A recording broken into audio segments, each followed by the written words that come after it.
Hola amigos, ¿cómo están? Qué alegría de volver a encontrarnos en esta quinta temporada del programa Cristonautas. Hoy vamos a hablar de un tema hermosísimo, el Salmo número 1. Y para eso también nos está acompañando la doctora Verónica Talamé. Doctora Verónica, muchísimas gracias por estar con nosotros y por tantos años que nos conocemos en el trabajo bíblico en Argentina, con los grupos de cristonautas. Gracias por todo lo que haces, por ayudarnos a entender mejor la palabra de Dios. ¿Qué tal, Ricardo? Muchas gracias a vos y a todo lo que los cristonautas hacen para que la palabra llegue a tantos jóvenes, sobre todo. Es un trabajo hermoso que vale la pena siempre resaltar. Así que muchas gracias por invitarme. En los dos programas anteriores hemos estado hablando de el abanico de los 150 salmos y lo que podemos encontrar en los salmos y quiénes son los protagonistas. Pero vamos a hablar ahora de un salmo que es el Salmo 1. Pero a mí me ocurre primero una pregunta. ¿Quién le puso el número a los salmos? El número de los salmos es una cuestión, la diferencia, viste que tienen algunos números diferentes, es una cuestión de traducción. Resulta que esto significa que el límite de los salmos no está tan determinado. Porque cuando se pasó, vos sabés que los salmos originalmente están escritos en hebreo. Cuando se pasó al griego, se tradujo al griego, eso lo hizo en primer lugar una versión que se llama de los 70 que tradujeron del hebreo al griego. Ellos consideraron que el Salmo 9 y el Salmo 10 era uno solo. Y entonces ahí hay hasta el Salmo 8, si vos te fijás en todas las Biblias, un solo número. Un solo número, sí. Pero después a partir del 9 ya se corre, en el número hay un salmo afuera y uno adentro de un paréntesis.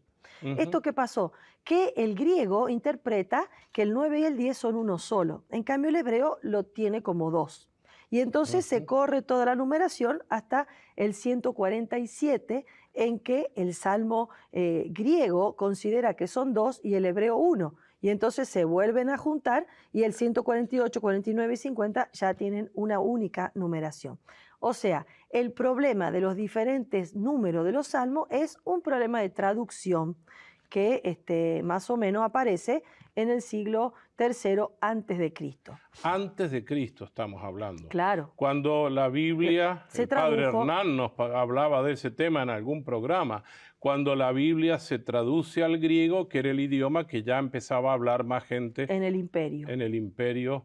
Greco-romano. Claro. Y entonces el Salmo 1, vamos a decir, no fue el primero que se escribió seguramente, sino el primero que se puso, ¿sí? Exactamente, no sabemos cuál fue el primero de los 150. Se cree que es muy antiguo, no sabemos si el más antiguo, el 29. Pero el Salmo 1 está a propósito puesto al principio.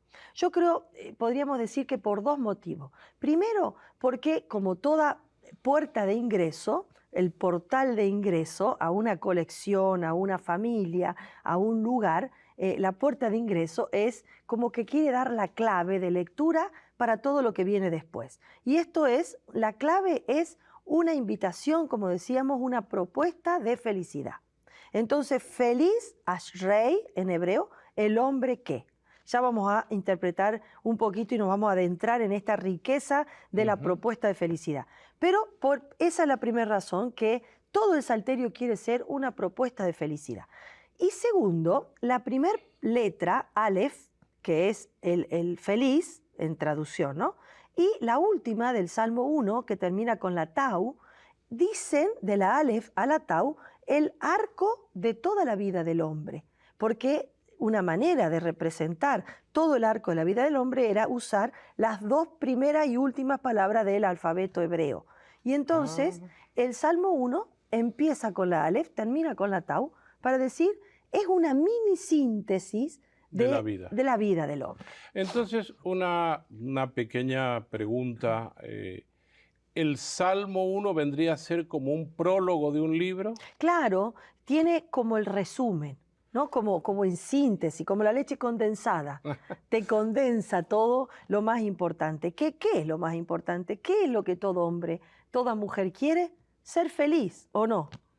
Absolutamente, para eso nos hizo Dios. Para eso nos hizo Dios. Y el Salmo 1 nos dice cómo ser felices. Ahora vamos a leer el Salmo 1 y yo quisiera que le prestáramos mucha atención porque nos vamos a concentrar y si nos puede hacer el favor de leer el Salmo 1, por Claro. lo menos las partes que vamos a estudiar. Claro que sí. El Salmo 1 es muy cortito, así que tiene solamente 6 versículos. 6, nada más. Nada más. Así que yo creo que vale la pena que lo leamos entero. Total, 6 versículos, es breve y tiene la fuerza de ser palabra de Dios en nuestras palabras. Así es que dispongamos nuestro corazón también desde sus casas y si tienen sus Biblias, con el Salmo 1 lo vamos a leer de esta traducción del pueblo de Dios. El pueblo de Dios.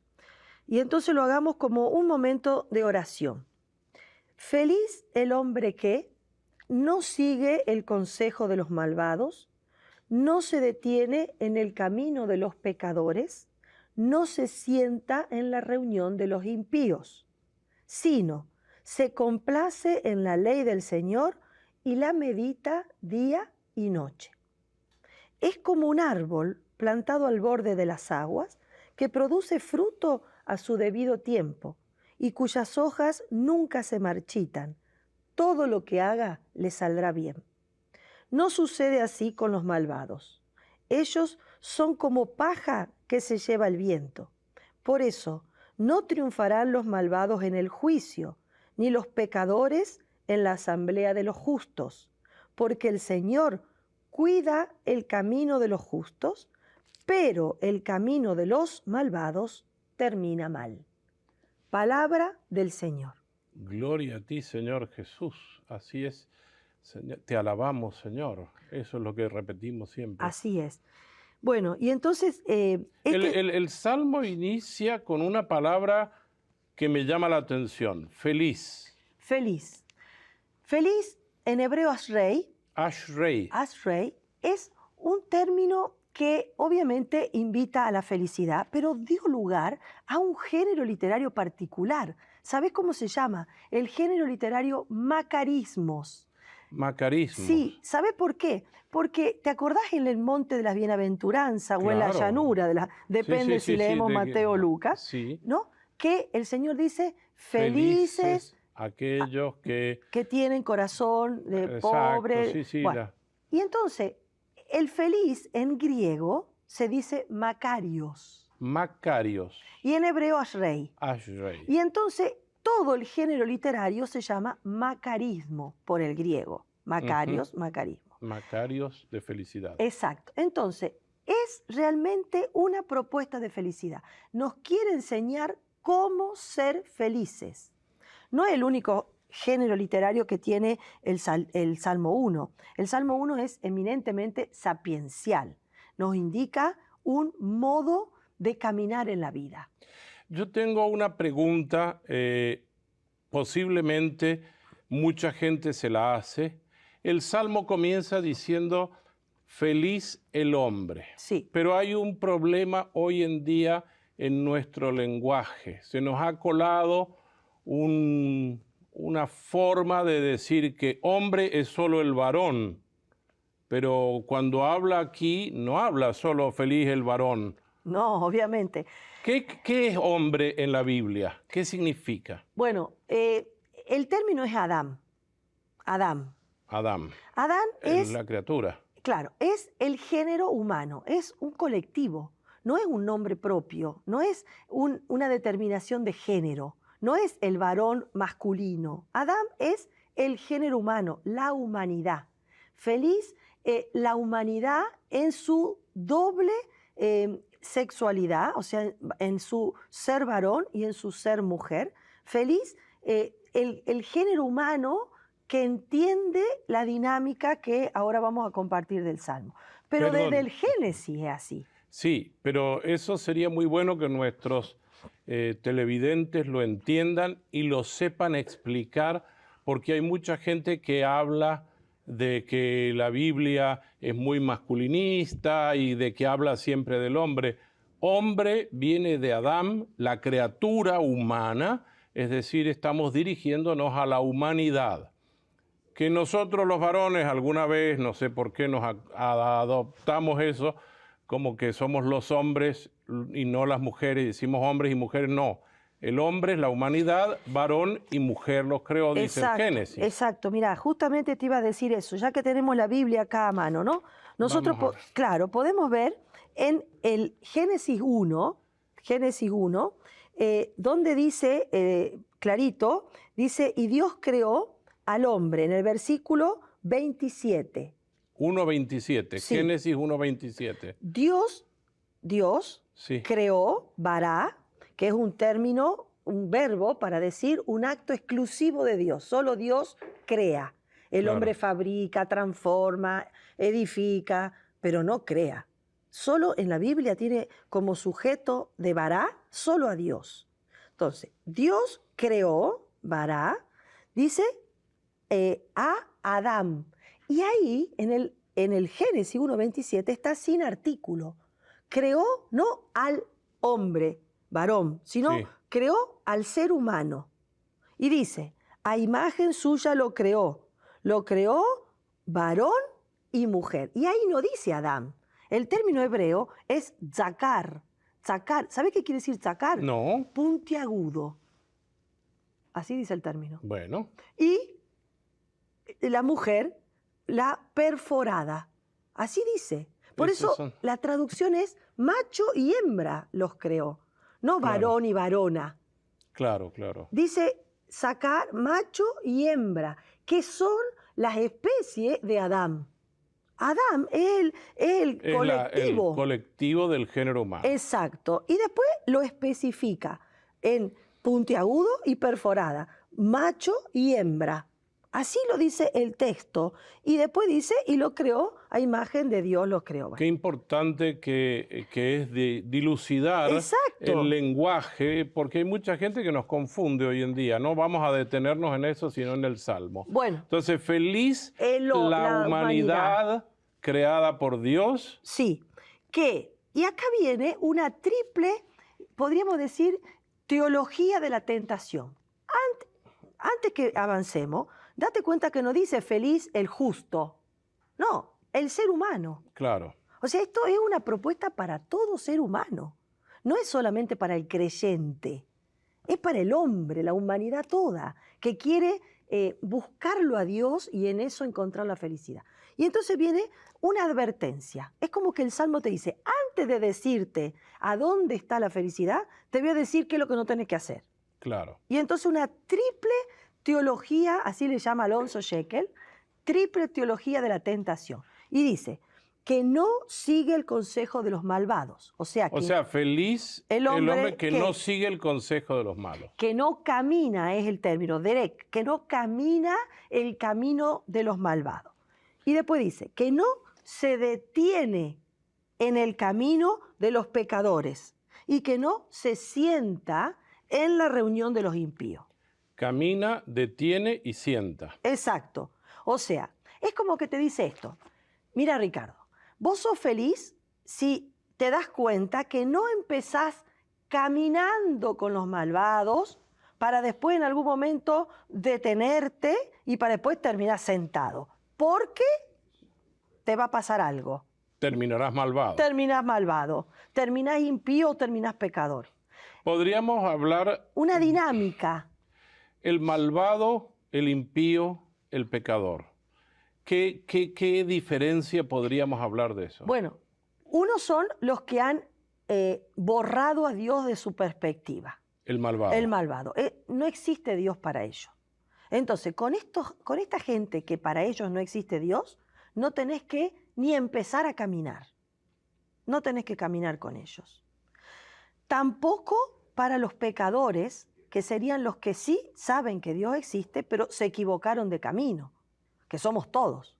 Pero para los que maquinan el mal, traman el mal, pecan, mejor no detenerse, porque va a terminar haciendo lo mismo. Es mejor no detenerse No con alguien. detenerte, porque cuando vos te detenés, viste que vos vas caminando con alguien, y decís, a ver, espera, ¿cómo dijiste? Y te detenés. Sí. Y ahí como que te involucrás en lo que el otro te está diciendo. Entonces, no empecés a caminar, no te detengas, y después dice, y que no te sientes, y ahí ya es formar parte del proyecto. Claro, Porque ya sentarse sentarse en ya el es, grupo claro. de la maquinación Sí, del sí, mal. sí. Ahí ya no, porque ya ahí ya sos parte, ya terminás firmando un contrato. Claro, Entonces, un contrato del mal, con con el el mal. mal, exacto. Entonces, feliz el hombre que descubre que el mal tiene una dinámica de atracción, como la arena movediza, que te va chupando y cada vez te va involucrando más, y cuando menos te das cuenta ya sos parte del mal. Momento, perdón, stop. El mal tiene una dinámica de atracción. ¿Qué cosa? Nos Yo no lo... chupa, nos va chupando. Es que eso que está diciendo, doctora Verónica, está interesantísimo. Nosotros no nos damos cuenta. Ese es el gran problema.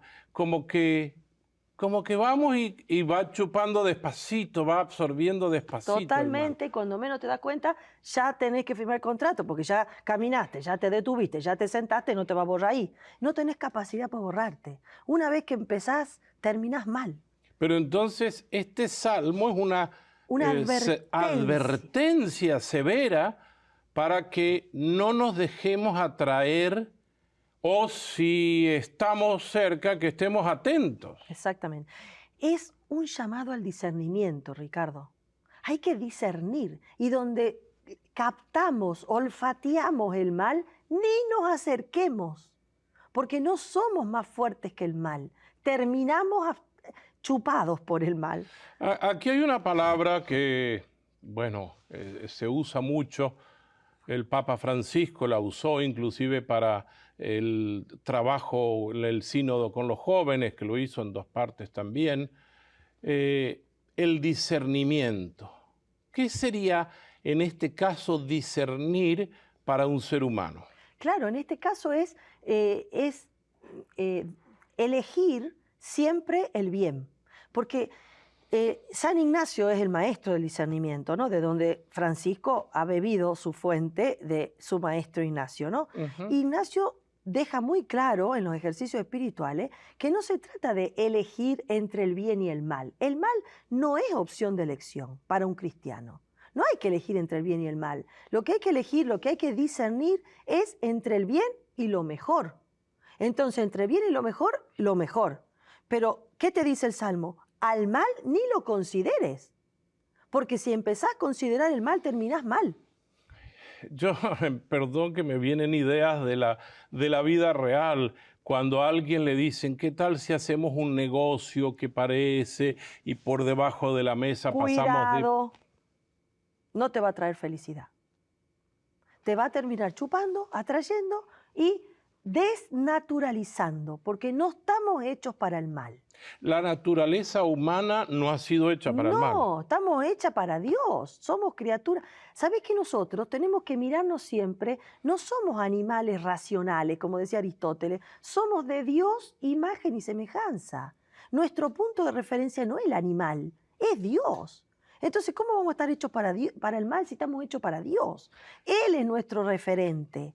Él es el que nos atrae con esta fuerza de bien que nos hace felices. Perfecto. Porque tenemos esta constatación en la experiencia diaria. Cuando hacemos el bien somos felices. Cuando hacemos el mal, algo no está bien y no funciona bien y no somos felices. Es mentira que el mal nos propone la felicidad. Eso es mentira. El Salmo 1 nos lo dice. Feliz el que advierte que no camina, no se detiene y no se sienta con el mal. Muy bien, y sigamos con el Salmo. Claro. Y entonces, ¿quién es feliz? Porque te dice lo que no. Primero lo que no. Pero después lo que sí. Dice, sino se complace en la ley del Señor y la medita día y noche. Mira qué bonito el verbo complacerse. Tiene que ver con un gustar, con un saborear, con un disfrutar de la ley del Señor. Si nuestros queridos televidentes quieren saber qué significa la ley para un judío, los invito a que oren el Salmo 119. el más largo del Salterio, que describe el gusto, el gozo, el sabor de la ley del Señor. Porque nosotros a veces, ¿no?, tenemos esta concepción que la ley es una mochila pesada que hay que cargar. Qué Y que todo es aburrido. no. Y qué aburrida. Sí, Y qué densa. No, el judío entendió que la ley es la voluntad explícita de mi amado, Y la libertad. que me da libertad, que me hace feliz. Entonces, complacerse, fíjate que no dice feliz el que cumple la ley, no, complacerse tiene que ver hasta con El gustar. el gustar, el deleite. Entonces, qué delicia es hacer el bien. Eso está explicitado en la ley del Señor. Y dice, y la medita, con un verbo que tiene que ver con lo que hacen las palomas. Ese murmullo, ¿viste ese ruido que hacen las palomas? Todo el día. Bueno, ese es una murmuración, no es a los gritos, ni es tan bajo que no la escucho. Es algo, un término medio. Entonces, que yo me deleito, que gusto, que me complazco en buscar el querer de Dios día y noche. Por eso el discernimiento. Busco el querer de Dios día y noche. Ahí el Salmo inclusive habla de que este ser humano se va a parecer a un hombre, a un árbol plantado cerca del río. Exactamente, es como un árbol plantado al borde de las aguas que produce fruto a su debido tiempo, cuyas hojas nunca se marchitan y todo lo que haga lo hace bien. Es una imagen, una metáfora, una terminología agrícola, ¿no?, del árbol. El árbol en la Biblia tiene varios significados. Uno de ellos es la lozanía, la estabilidad. Porque vos te imaginás un árbol, ¿qué te imaginás? Plantado, grande, sombrío. Claro, que da sombra, que da fresco, sobre todo en el desierto. Sobre todo. Bueno, entonces el árbol es la imagen de la ley, es la imagen del hombre justo, es la imagen de lo estable, lo que dura para siempre. El árbol se alimenta de lo que está abajo de la tierra, o sea, se alimenta de agua y de nutrientes que nadie ve. Porque ¿quién ve los nutrientes de los que se alimenta el árbol? Nadie. Pero eso es lo que le hace posible al árbol ser lozano, ser fuerte, ser verde, ser grande y dar fruto. O sea, lo que no se ve es el sustento de lo que se ve. Eso quiere decir, ese discernimiento constante que tenemos que hacer día y noche en nuestra conciencia, en nuestro interior, en nuestro adentro, que nadie lo ve, solo vos y Dios. Esa es la base de tu lozanía, de tu estabilidad, de tu firmeza, de tu frescura. Y podríamos decir entonces que el nutrimento de la vida espiritual de cada ser humano debe ser la meditación constante, esa murmuración de... El querer de Dios. El querer de Dios. Claro, porque donde dice ley hay que entender el querer de Dios, no como algo obligatorio, sino como el deseo de hacer la voluntad de mi amado. Si yo amo a alguien, me desvivo por hacer lo que esa persona quiere, que le gusta. Y entonces uno a veces hasta hace cosas que no le gusta por amor al que le gusta, ¿o no? Inclusive en el Salmo dice, el que no será como ese que pasto renuncia, que se lo lleva el viento, la como paja la seca. paja, exactamente. Esa es otra imagen vegetal que tiene el Salmo, cortito pero potente en simbología. La paja es todo lo contrario al árbol. Que se corta para quemarla. Que se corta para quemarla y que es volátil, que se esfuma rápido. ¿Por qué? Porque está basada en un procedimiento que hasta el día de hoy funciona, que es cómo separaban los judíos, los hermanos judíos, el trigo de la tierra. Entonces, ¿cómo funciona? Se pone como un ventilador, ¿no? Un aparato que hace de ventilador, se tira todo, suciedades, trigo, cereales, todo, y el ventilador sopla de modo que cae lo que sirve, el trigo, y se vuela la paja. Entonces dice, ¿no?, que los malvados son como la paja que se la lleva el ruaj. El viento. ¿A qué te suena ruaj? Al espíritu. Porque es verdad que uno dice, ay, pero la realidad te dice otra cosa. Los malvados tienen un poder, tienen un aparato, una cosa. Y vos decís, no, frente al ruaj de Dios, el malvado es no como paja que se la lleva el viento. Es inconsistente, no tiene fuerza. Y por eso dice al final, por eso no triunfarán en el juicio los malvados. No triunfarán en el juicio.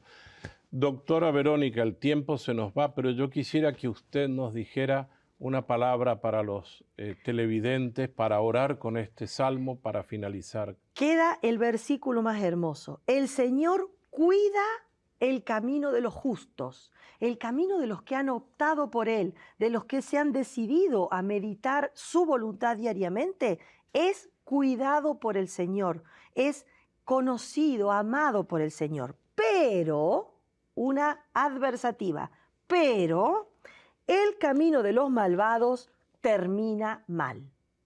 Y entonces, mientras el Señor cuida al que se esfuerza por vivir esta felicidad en Dios, mientras Dios lo cuida a ellos, el camino de los malvados se acaba mal, termina mal. Así que no es verdad que el mal tiene perennidad.